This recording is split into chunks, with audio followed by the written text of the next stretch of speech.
আরে না না আপা, ছেলের বউ একখান পাইছি আমি, খুব লক্ষ্মী।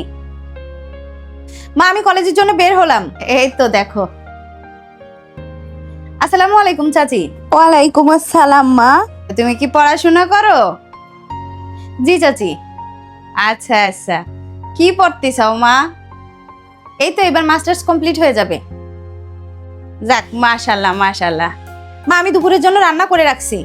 তুমি রান্না করতে গেছাও কেন? আমি রান্না করে নিতাম, আমার গায়ে এখনো শক্তি আছে, সমস্যা নাই। পাগলি একটা। দাঁড়াও, এ নাও, এ টাকাটা রাখো।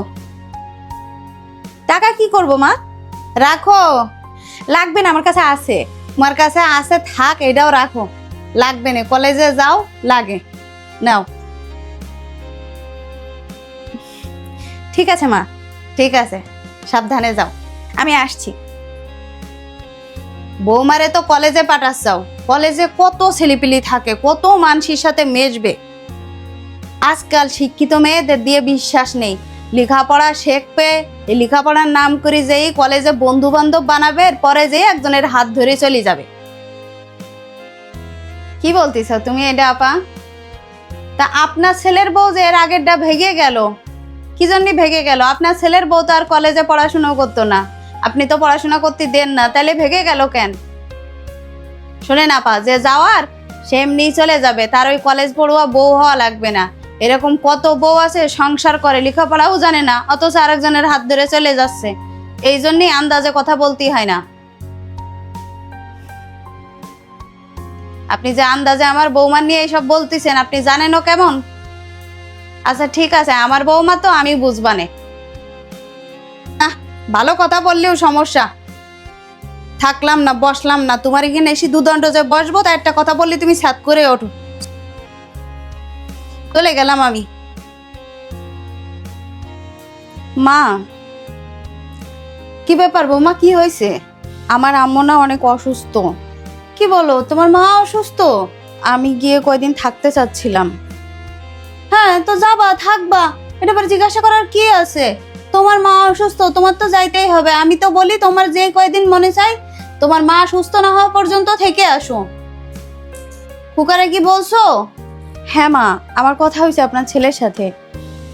ও বলছে যদি আমি এখন যেতে চাই তাও যাইতে পারবো। বললো যে তুমি মায়ের কাছে শোনো, যদি মা বলে তাহলে তুমি রেডি হও, আমি এসে তোমার নিয়ে যাচ্ছি।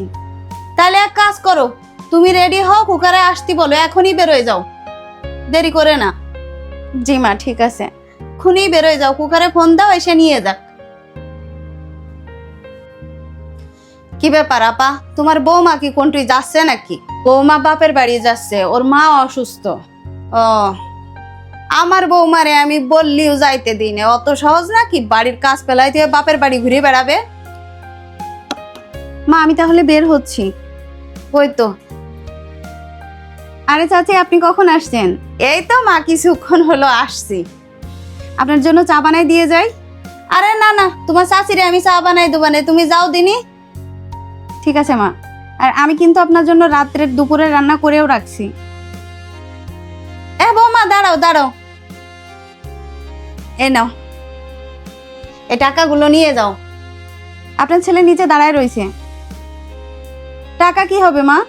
আরে রাখো, তোমার মা অসুস্থ, তোমার মার জন্য কিছু নিয়ে যাও, আর ওখানে যাবা থাকবা, খরচ হবে না, নাও।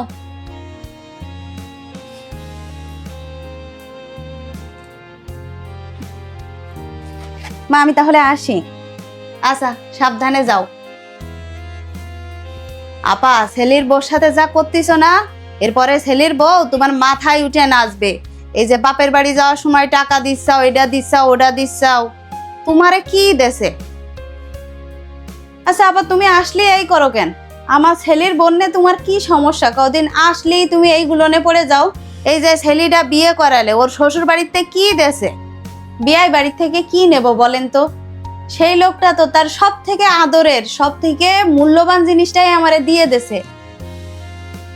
এই যে দেখেন আমার বউটা লেখাপড়া শিখেছে কোন পর্যন্ত, এই পর্যন্ত তারে পড়াশুনো করাইছে, তারপরে তার ভরণ পোষণ কি আদর যত্ন দিয়ে বড় করেছে, আর সেই কলিজার টুকরা মেয়েরে আমাদের হাতে তুলে দেছে। এরপরে আর কি জিনিস লাগবে আমাদের? আল্লাহর রহমতে আল্লাহ আমারে কম দেয়নি একেবারে, যা দেশে আলহামদুলিল্লাহ। আমার ওই আরেকজনের কাছ থেকে নেওয়া লাগবে কেন? তোমার কাছে একটা কথা বলে শান্তি নেই না, আশাই হবে না আর। একটা কিছু বললি তা শুনতেই চায় না, গ্রাহ্যও করে না। গেলাম আমি। আমার মা ঠিকই বলেছিল, সবাই সমান হয় না, সব শাশুড়ি কিন্তু সমান হয় না। আলহামদুলিল্লাহ, আমার শাশুড়িটা এত ভালো।